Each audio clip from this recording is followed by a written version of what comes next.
Every summer, our family gathers near Waterville, Maine for a holiday at our lakeside camp purchased in the early 1900s by our great-grandparents William and Sarah Levine. Each year, we eat lobsters, make cheesecake, swim in the lake, and we do what most families do during their vacation: rest, argue, and tell stories over and over again. Last year, my sisters and I wanted to explore with our cousins why these times together not only meant so much to us, but how we as family historians could ensure that the values which make this place so special to us would actually pass on to our children and our children's children. What is the history of our gathering place? What were the values of the people who came here? And what remains of those values today? In order to answer these questions, we arranged for a large Levine family reunion to take place over July 4th weekend. We filmed our ceremony that honored our family legacy. This ceremony took place at the synagogue our family belonged to and that our ancestors helped to found. We also organized a series of interviews to ask questions of family and community members. This film features highlights from both of these events.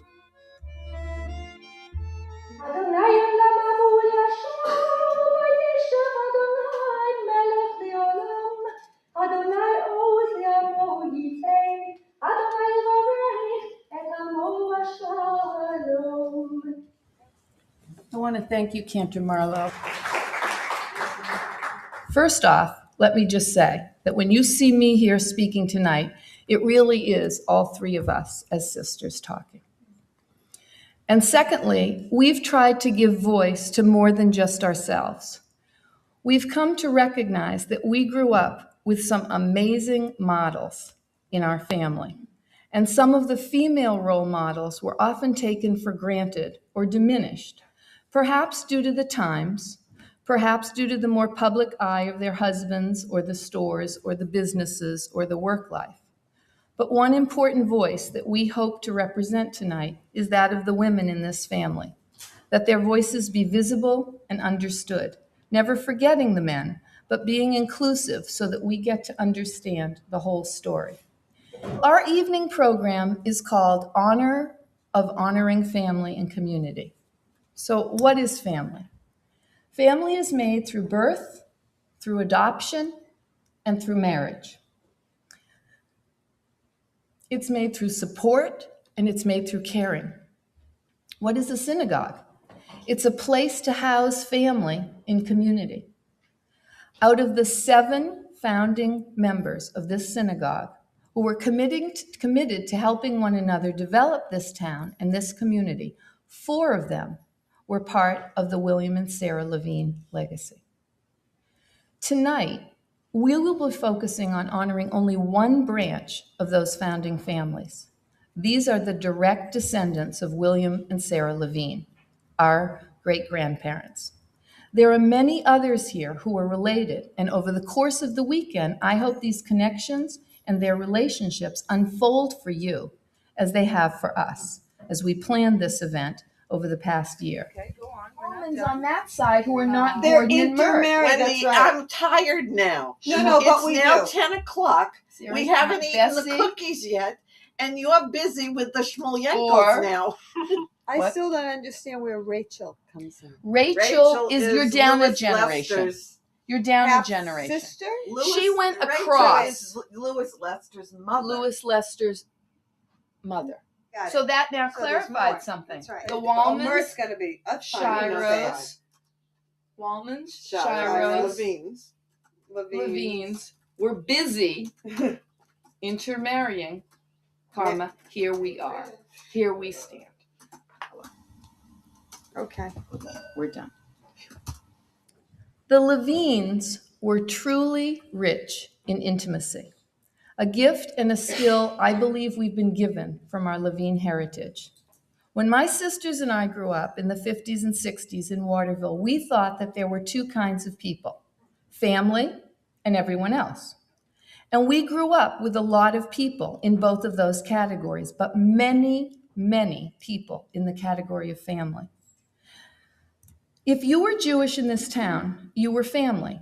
Not because you were Jewish, but because you really were in this family. So when you have a chance to look at the memorial lights at the end of the evening, there's an insert in your program, which I'll talk about. You will know exactly what I'm referring to. Anyway, this narrative is not only a narrative of our roots, it's the story of becoming, giving, and being in small town America. It's the story of how community is made, how it is shaped, how it shapes a culture, a place, and a people. We continually hear the word respect. What is respect? Respecter, a willingness to look again at the values of family and the legacy and the gifts that they gave us. And not just what it is, but how to do it, how to recognize it. That's the legacy that we've been given. A bond of belonging and cohesion that turns out it's quite rare in families today. How did we win the family lottery? 1, 2, 3.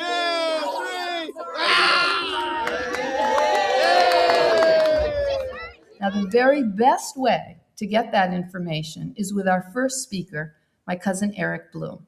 Please welcome Eric Bloom, grandson of Bessie Levine Kaplan. William Levine, in 1883, at the age of 18, left his parents and siblings and went off to America to pursue his dreams. As soon as he arrived in New York City, he went to work as a peddler. He was a hard-working man. In 1889, William began his trek down through Maine to return to Boston. He had cousins living in between the West End and the North End of Boston. The cousin, though, would be his older first cousin, Julius Tutty Levine. Julius Tutty Levine, then living in Boston, had come to this country with his second wife, Rachel Shine Levine, and their children, which included Sarah Ida Levine. William, as they say, had his eye on 17-year-old cousin Sarah. He was 24. She was beautiful inside and outside and was very bright. These two cousins married in Boston on October 18th, 1889. In 1890, Sarah gave birth to her first child, Anna, who would become the first of 9 children she would bear in a 26-year period. Levine siblings always professed that their papa was a hard worker and smart, but Mama was also very smart. Grandma Levine, in my opinion, was a true lady and a modern woman for her times. We all have an obligation to legacy. The fact is that William Levine bought this camp, and when he bought this land, and when he bought it, William was thinking about what this would mean for Luddy, Pacey, and then Frieda and Betty, and for Poppy, and then I'm sure he thought, okay, Poppy's going to have children, Poppy's going to have grandchildren. I'm sure that he was thinking about that. So the fact is that we kind of owe an obligation to that legacy to continue, to continue coming here and to continue, getting used of this place and using this to build bonds between cousins and that community. All right, I have a trivia question for all the kids. No cheating. Everybody look straight up in the air. You cannot look down. Everyone look up in the air. What is the color of your bathing suit? Don't look. Pink and black. Green and blue. Black and Everybody wins. Please welcome my daughter, Eliana Miller Cohen, granddaughter of Howard Miller, great-granddaughter of Frieda Levine Miller. Eliana was asked in 7th grade to write an ancestor paper on someone in her family who immigrated to America in the late 1800s. She asked questions by phone to her Aunt Glennis and to her Aunt Sarah. For school, though, she not only had to research and write this paper, but she had to dress up as her ancestor, Sarah Levine. Tonight, Eliana, we're not asking you to dress up as your ancestor, only to please come up and speak to us as Sarah Levine.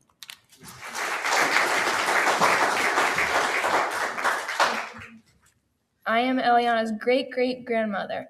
My name is Sarah Levine, and I was born in 1872 in an area called Vilna in Lithuania.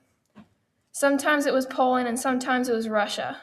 I immigrated to America when I was a young girl. We arrived in New York.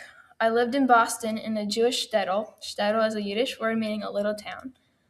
I was engaged to a guy at age 17, and the Silvermans gave me a party.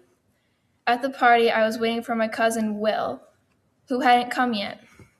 I went to find him and I said, "Why aren't you coming to my party?" He said, "Because I don't want you to marry the person you're engaged with." And so I didn't. I got married to my cousin, William Levine. We did not know each other in the old country. We moved up to Waterville, Maine. We ran a business that started as dry goods. That means like shoelaces and small kinds of fabrics and pins, all kinds of things that people need to make their clothes. I'm a mother with 8 children, wife, gardener, businesswoman, landlord, and I'm very artistic. I like to sew, make, and design rugs. I can all of my foods, and I have a big garden. I'm a very good cook. My husband, William Levine, traveled a lot because he was a peddler. In 1891, he opened a store called Levine's, a store for men and boys. On the bronze plaque on the building, it says, "This store is Waterville's oldest clothing establishment that is still owned and operated by the founding family." It lasted for 105 years. Can you believe that? I opened a store that sold old material and shoelaces and hats. It was right near where we lived. Later, I moved the store into Levine's. I bought land and buildings in Waterville, Maine, which was a risk because we didn't have lots of money to invest.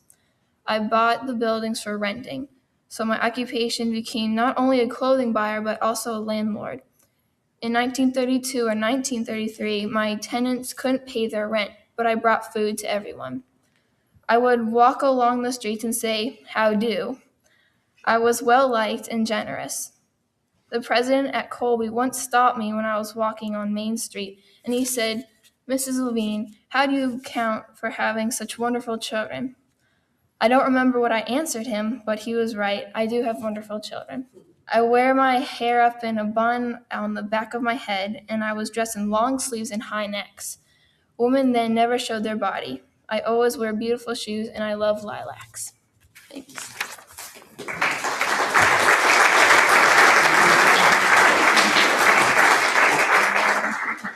it's called Know Your Family. Levine Family Trivia. Woo! All right, are we ready? All right, I'm going to start with the first question, then Jill will ask the second, blah, blah, blah. What year did Levine's store open? 1892. No, 1891. Yeah. What was Luddy's real name? Louis. Oh, one for both. Everybody. What country was Giselle from? Algeria. Algeria. How are William and Sarah related? Cousins. What Third. number? Second cousin. Third. I think they're first First cousins once removed. They were first. They're first. Last question. Which child of William and Sarah lived the longest, and how old were they? Frieda, 96. No, No. Luddy. 99. Luddy. Oh, yeah. 99. 98. 99. Luddy was 99? Yeah. All right, who's the winner? We've got prizes. Well, they technically won by a point, but there's more kids over here.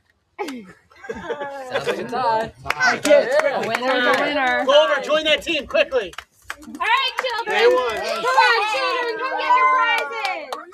Please welcome Bill and Bob Schutzer, grandsons of Anna Ann Levine Wolff.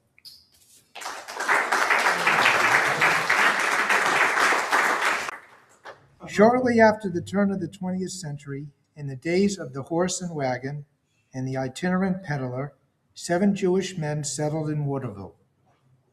These men, who earned their livelihood by peddling various wares, soon were faced with the need to join together in an effort to foster Judaism for themselves and their families. Beth Israel Congregation was chartered on June 16, 1902. So this place is now 107 years old and still going. The 7 founding fathers were Julius Levine, Sarah's father, William Levine, Louis Woolman, John Peikowski, Philip Levine, Sarah's brother, Moses Silver, and John Williams. And in 1927, William Levine, our great-grandfather, paid the mortgage balance in memory of his son, Theodore N. Levine, who passed away a year earlier in the year. I think it's very rare that you find any town, let alone a small town in rural America, that is so entwined with a single family whose beginnings of the town really were just completely enmeshed with the development of a family, and who the root and the core of Waterville in so many facets beyond just the store and the fact that they employed a large number of people and that they knew a large people and that they were purchasing from others in Maine. So much development of the town of Waterville and of Colby College as well resulted from a single family. And that's the piece that I think is unique. In the early 1920s, a group of 14 determined women set out to provide a Hebrew school in order that their children might receive a Hebrew education. They formed a group known as Daughters of Miriam, spearheaded by Mrs. Leah Silver, and included Sarah Levine, Leah Rosenthal, William's sister, Rachel Levine, Julius and Tattie's second wife, Annie Cook, Sarah's aunt. These women were determined. They conducted traveling whist parties and other fundraising functions, achieved their goal, and purchased the Talmud Torah or Hebrew school at 38 Ticonic Street. And so the children were able to attend continuous Hebrew classes under the instruction of various rabbis. Please welcome my cousin Judy Brody, half-niece of Sarah Levine, and Paula Lunder, what we consider adopted family, and niece by marriage of Dorothy Bibby Levine Alfont.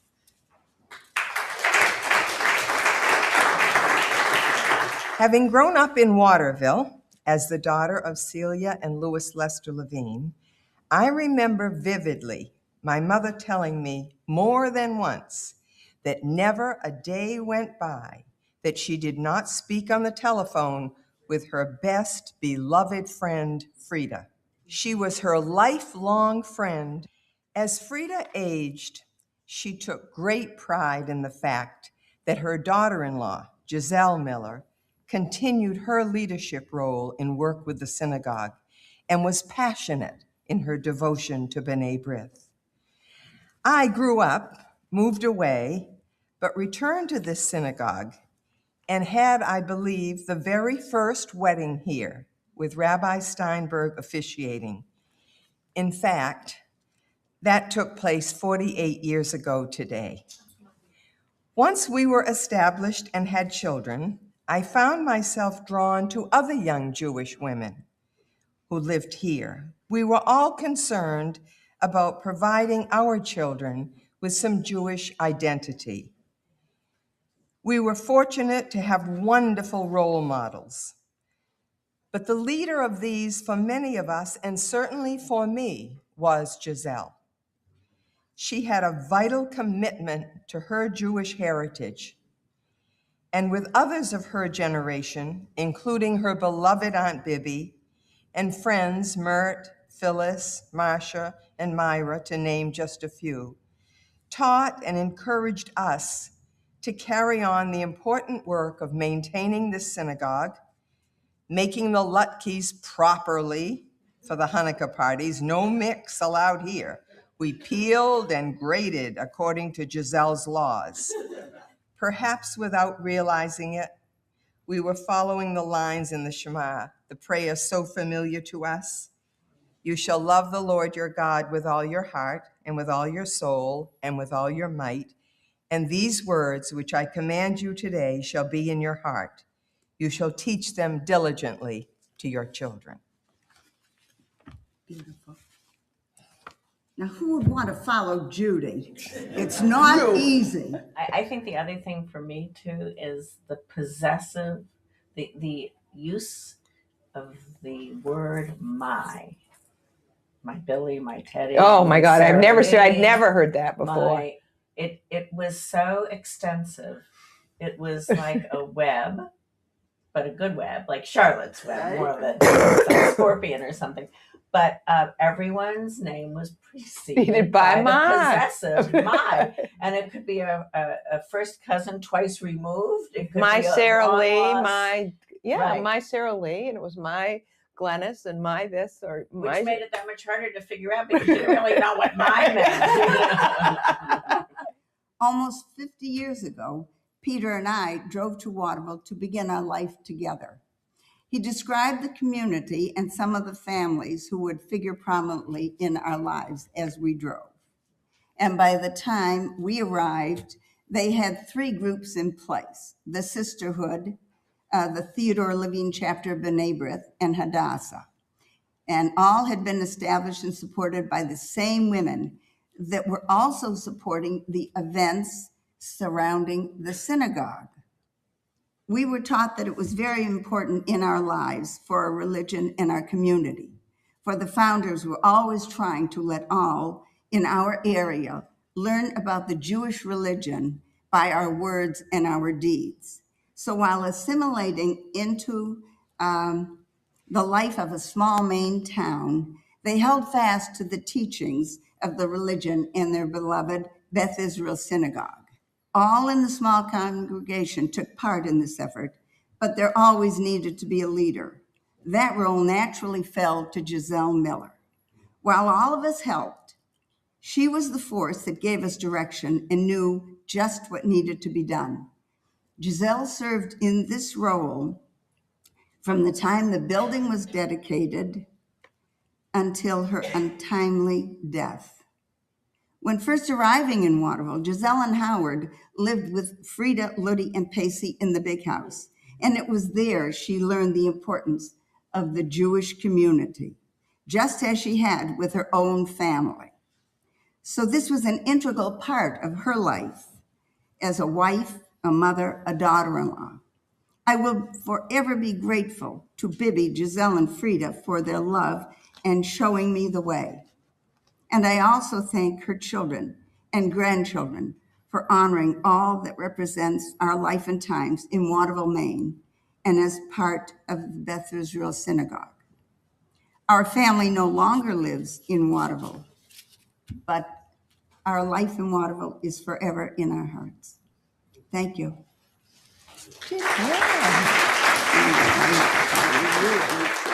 Sarah and Julie don't eat cheesecake, which you probably don't know. Hate cheesecake. They hate it. My piece about cheesecake and everybody loving it, I'm just loving okay. it bit by bit. We I realized never that wanted- not everybody likes We didn't want to hurt my Okay, mother's so- feelings. Oh my God, you're so good actors. I know. By the cheesecake photo, you've always been like, and there's the cheesecake. It meant so much to my mother and to everybody Really? else. Why? Yeah. Why did it mean so much to her? Because for coming to America, it was the 4th of July meant it was a huge celebration to Mom. She came to this country, as we all know, through World War II, and she had to work to become a citizen here. She had to she had to study, she had to take an exam. It was a big deal. She didn't come from here. She wanted to be here, and she believed in the freedom, the independence of America, and this doing the American flag wasn't just a decoration for her. This was in her heart. I didn't realize it was a tradition because I dislike cheesecake so much. So I never really thought of it as a tradition until probably until my mother got sick.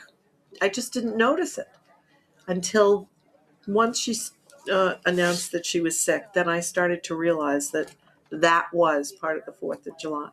And certainly for my children who were younger, it was exciting that it was going to be that Nanny was going to make the cheesecake and that there was going to have the flag and I took it for granted before that. It became a symbol. Right. But it became a symbol of my mother. That's right. That's right. There's a quality that Mom brought here from her country, which was about hospitality. This is a country filled with a lot of hospitality. That's a big thing in America, but it's much more formal.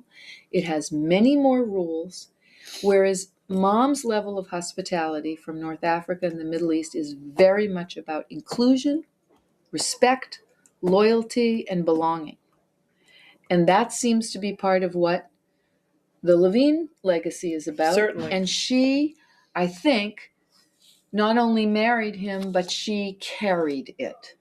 And we as daughters are carrying it. And whether we like cheesecake or not, gotta eat it. Gotta have it gotta here. eat it. I learned to like it. Please welcome Glenys Kaplan, who's going to come up with her son, Michael Kaplan. And unlike the earlier part of the evening, Aunt Glenys is just going to answer some questions that her son is going to ask. But anyway, Mom, we've talked an awful lot over the years. And when you moved from Boston to Waterville, you were just about 4 years old. 4 years old, 1929. What was it like growing up in a house full of extended family? You have told me there were as many as 10 people, and that wasn't enough. They had favorite names for me. I just felt I was so very special. Here was a little girl coming into a home with all adults, and they treated me so beautifully. My Uncle Luddy had a pet name for me, Guinea. Pacey called me Pal. My grandpa called me Mine Gold. I was a very special little girl. It was wonderful, Mike. One more. Your mother, Frieda, had a lot. We grew up listening about the rents, and she had an awful lot to do with the rental properties. And growing up, I always heard about the rent. If it wasn't the store, it was the rents. Can you tell us anything about this kind of hidden part of Frieda? My mother was a true matriarch. She just loved her rent. She loved the people. She was very good to them. She loved all the children. Whenever they come in to pay the rent, she always had lollipops for the children. She was a born social worker. I'll never forget, in Waterville, we had a lot of little beer parlors, and my mother didn't like them. She got every beer parlor closed in Waterville in her lifetime. She was smart enough to be a lawyer without a degree. She was some majestic woman. We all miss her. Thank you. Thank you. Please welcome Sarah Lee Kaplan Bloom, daughter of Betty Levine Kaplan, coming up with her niece, Jenna Kushner, also granddaughter of Betty.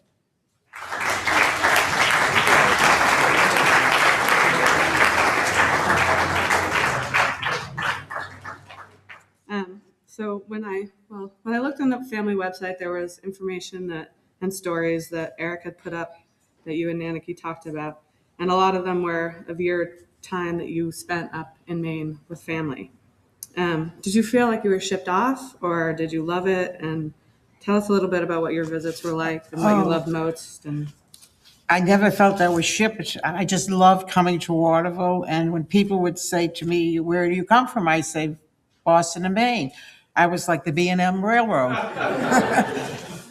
My first trip up here, I was 10 months old. That was the first summer I was here. And I have spent every single summer since then, except for 2 years during the war when gasoline was very difficult to get. My retail life started here in Waterville at the store, because when I was little, I would go down the store. At that time, the office was at the corner of the store. And they would bring Grandpa down during the day, and he would sit on a chair, and he would watch what was going on. And the girls in the office would let me play with the cash register. And as I got older, at the wrapping counter, then the salesman used to let me make out the slips. And that's where my retail experience started, in Levine's. Then it ended up with IU Bloom. And now I'm at Bloomingdale's. I'm still with it. So here we are, the end of Main Street, to come to Levine's store.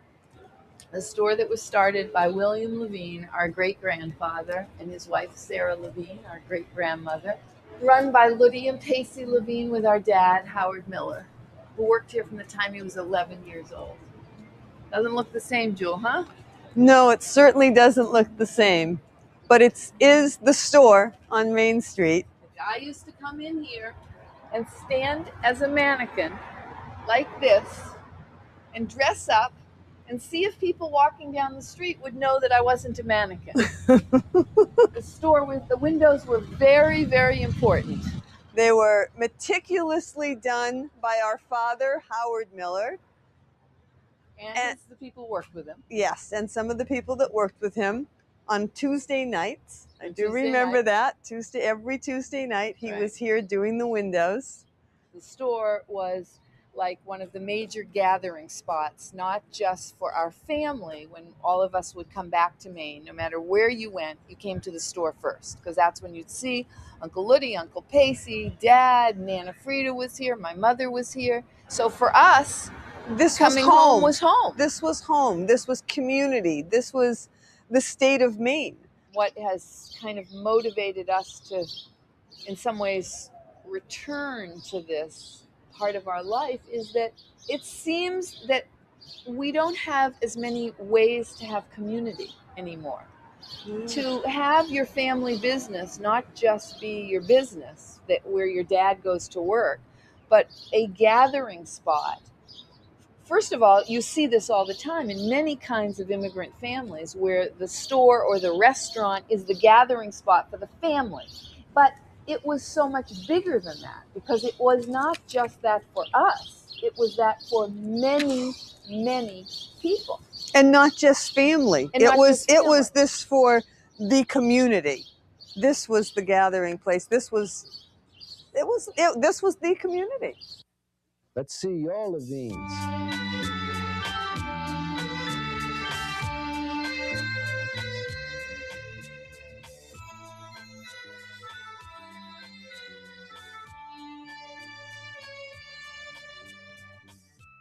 For almost 100 years, the Levine label has meant quality and value we all can be proud of. Levine's, downtown Waterville. And for our final oral history, please welcome Bill Alphon, son of Dorothy Bibby Levine Alphon, with his son, Reese, also grandson of Bibby. First off, Dad, where did you get that good-looking jacket? Levine's. The store for men and boys. And eventually women. That's how strong they became. Dad, you hung out a lot at the kitchen table on Ticonic Street. What did you learn there? I ate well. The Levines were, in many ways, the warmth, I think, of my generation got. The men were off working, and in our case, away from Waterville, and in the case of Levine's was always in Waterville, whether it was a store or Ticonic Street. So I think over the years I learned similar to what was already said. Luddy was half full, always positive. Pacey was half empty and looking for the repairman. And Frieda was, in many ways, it's hard for me at that point to really understand, but as it was said tonight, she had many roles, and one was knowing the whole North End and knowing absolutely what was going on. And as one person said, what we would really see was people coming to the door a lot, which was sort of an unusual thing, living in a private home and all of a sudden someone be knocking at the door. It was a very unique experience to be in a home and sort of see all that business sort of being done, but in a very informal and casual way. Please welcome my sister Julie Miller Soros with her son and my nephew Joshua Soros.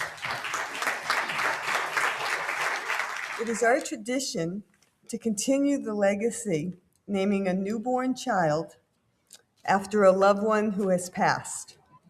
And in our family, these are the people who have been named. Now we're going to name those named after William and Sarah Levine's 8 children. Tema Kaplan Kushner, niece of Teddy Levine and daughter of Betty Bessie Levine Kaplan. Ted Alfond, nephew of Teddy Levine and son of Dorothy Bibby Levine Alfond. Now those of you named after Frieda Levine Miller. Eliana Frey Miller Cohen, great-granddaughter of Frieda Levine Miller. Eric Lloyd Bloom, grandson of Betty Bessie Levine Kaplan. This family has been so cohesive and collectively contributed to the community. The elders have been keepers of the kin, but they've also facilitated being keepers of the culture and contributing to the local culture of the community. There's so many different forms of philanthropy that the family has participated in, and people have just resonated with one another in terms of how people have helped in different ways, and they've been models among themselves. And so this is important for communities to look at, nurturing strength of families, not only for the families, but for the community. And this family does it par excellence. There are 107 names on that wall that belong to the Levine family. But remember that there are others who are not on that list for various reasons. Either they were never brought over here in time, and those were mostly mothers, sisters, daughters, and nieces. Or there were those who chose to stay behind because of age or other reasons. Later, there are those who died in the Holocaust and those whom we never had the opportunity to know because they immigrated to Europe rather than to America. In closing, finally, right? In the 15 years since our Nana Frieda died, my sisters and I have lost many elders in our family. And in many ways, this evening program came about for us as a way to honor them and to remember that even though they are gone, we are never short of relatives in this family. Because when you think you've lost all your elders, you become highly motivated. And that's what happened to us.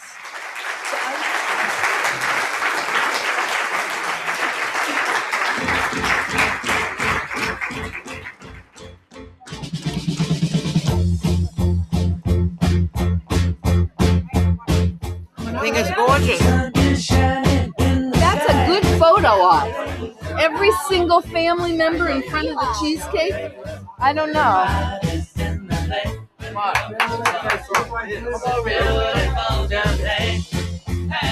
Hey, come on, round people. Jeremy, help me round people up. Kayla, come on. We're doing the picture.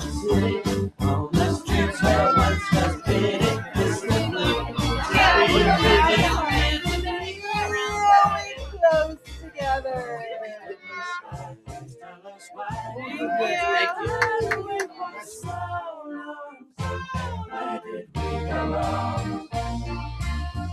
Mr. Blue Sky, please tell us why you had to hide away for so long. Where did we go wrong?